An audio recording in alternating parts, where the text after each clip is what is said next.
The longer version of Humza's resignation speech is worth listening to because he talks about diversity in our society and identifies himself as an icon of diversity, which is absolutely true and something to be celebrated. Let's listen to what he has to say. As I believed ending the Butte House Agreement was the right one for the party I lead. And I still do believe that to be the case. But good afternoon. Can I thank you all for coming? Last week, I stood here to announce the ending of the cooperation agreement between the SNP and the Greens, the Butte House Agreement, and that the SNP would seek to govern as a minority government. I made that decision as leader of the SNP as I believed ending the Butte House Agreement was the right one for the party I lead. And I still do believe that to be the case. But most importantly, I believe it was the right decision for the country. My hope was to continue working with the Greens in a less formal arrangement as the SNP moved into a new phase of minority government. Unfortunately, in ending the Butte House Agreement in the manner that I did, I clearly underestimated the level of hurt and upset that caused Green colleagues. For a minority government to be able to govern effectively and efficiently, trust when working with the opposition is clearly fundamental. And while a route through this week's motion of no confidence was absolutely possible, I am not willing to trade my values and principles or do deals with whomever simply for retaining power. Therefore, after spending the weekend reflecting on what is best for my party, for the government and for the country I lead, I've concluded that repairing our relationship across the political divide can only be done with someone else at the helm. I have therefore informed the SNP's National Secretary of my intention to stand down as party leader and ask that she commences a leadership contest for my replacement as soon as possible. In order to ensure a smooth and orderly transition, it is my intention to continue as First Minister until my successor has been elected, particularly as the Parliament will be debating some incredibly important legislation in the coming days and the coming weeks.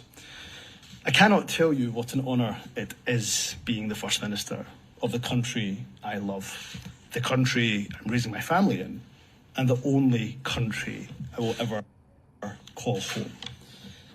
As a young boy born and raised in Scotland, I could never have dreamt that one day I would have the privilege of leading my country. People who looked like me were not in positions of political influence, let alone leading governments, when I was younger. But we now live in a UK that has a British Hindu Prime Minister, a Muslim Mayor of London, a Black Welsh First Minister, and for a little while longer, a Scots Asian First Minister of this country.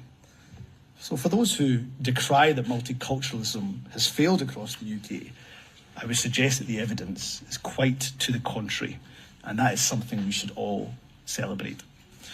I've had the honour of serving in government for almost 12 years in a variety of roles. Whatever position I held during my time in politics, I've always been guided by my values. As First Minister, I'm incredibly proud to have a fair tax system, the most progressive in the UK, where those who earn the most contribute the most. And it will always be my core belief that in a country as rich as ours, wealth must be far more evenly distributed. I've no doubt at all that whoever takes over from me will continue the Scottish Government's drive to reduce child poverty. I'm proud that through our actions, an estimated 100,000 children are expected to be lifted out of poverty this year. I also hope that as a country, we can be really proud of the strides that we've made to tackle inequality, prejudice and discrimination.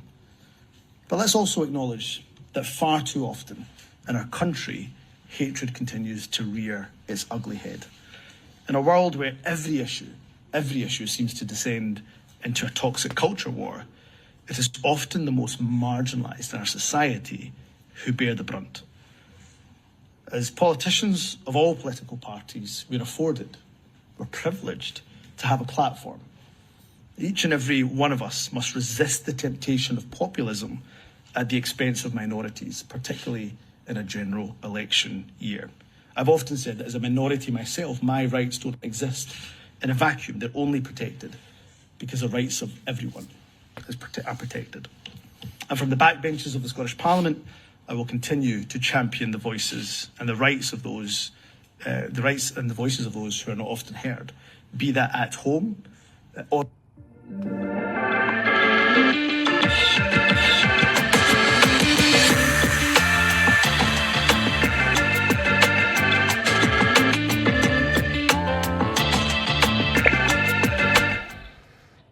indeed overseas, such as those suffering and continue to suffer the most horrific humanitarian catastrophe in Gaza as the world watches on. Let me say to my SNP family, I will always be with you. I will always campaign alongside you. We have had setbacks in our movement, but we have overcome them, and we will do so again.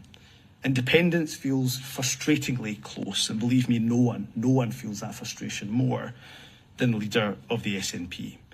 But the last few miles of the marathon are always the hardest, and we have run this race as a team, and I now will prepare to pass the baton to a successor who I'm absolutely certain will lead us over the finish line.